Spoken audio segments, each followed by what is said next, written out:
La Bible quotidienne. Série de méditations quotidiennes tirées de l'ouvrage du pasteur Israël Leito, imprimé en octobre 2007 par la maison d'édition interaméricaine. Fais-moi entendre dès le matin ta bienveillance, car je me confie en toi. Fais-moi connaître le chemin où je dois marcher, car j'élève à toi mon âme. Psaume 143, verset 8.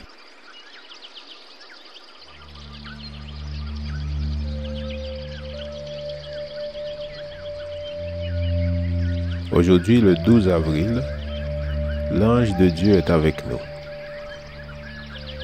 Un ange de Dieu à qui j'appartiens et rend un culte s'est approché de moi cette nuit. Acte 27, verset 23. L'appréhension et la frayeur peuvent facilement contrôler tout ce que nous faisons. L'être humain, dominé par la peur, n'ose rien faire, rien entreprendre. Tout le paralyse. Il voit tout sous cet angle. Lorsqu'on se trouve dans une situation qui justifierait de se laisser paralyser par la peur, il est réconfortant de pouvoir aller de l'avant parce qu'on possède quelque chose que bien d'autres n'ont pas. Telle fut l'expérience de Paul. Sur un navire violemment battu par la tempête, il se trouvait entouré d'hommes habitués à voir la mort en face, dans des batailles sans merci, des hommes prêts à mourir chaque jour pour un idéal national, mais qui maintenant étaient terrorisés à la pensée de mourir en pleine mer.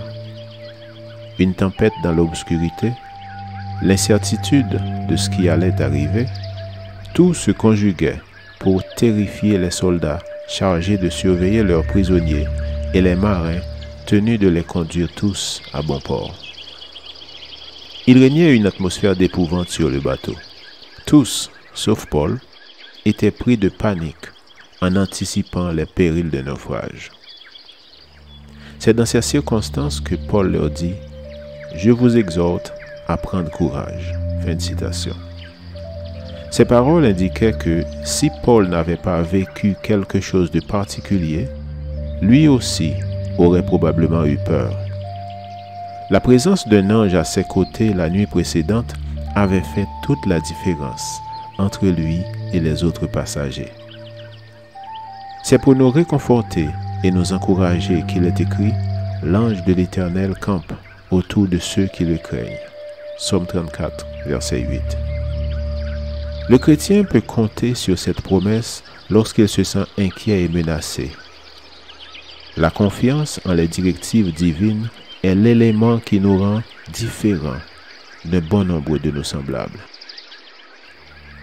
Si nous poursuivons notre tâche dans la crainte de Dieu, nous pouvons avoir l'assurance qu'il interviendra afin que son nom soit glorifié. Et s'il choisit de ne pas intervenir, nous pouvons tout de même adopter une attitude différente afin que d'autres sachent qu'un ange a été avec nous. Quoi qu'il en soit, au sein de circonstances difficiles ou angoissantes, dans la sérénité d'une vie de service, entre les hauts et les bas de la routine quotidienne, gardons toujours à l'esprit que les anges nous entourent et exercent leur ministère en faveur des enfants de Dieu. Amen. Lecture de la Bible pour aujourd'hui dans l'Ancien Testament. 1 Samuel chapitre 24 verset 1 jusqu'au chapitre 25 verset 44. Et dans le Nouveau Testament, Actes chapitre 27 verset 1 jusqu'au chapitre 28 verset 31. Je vous souhaite de passer une excellente journée avec Jésus.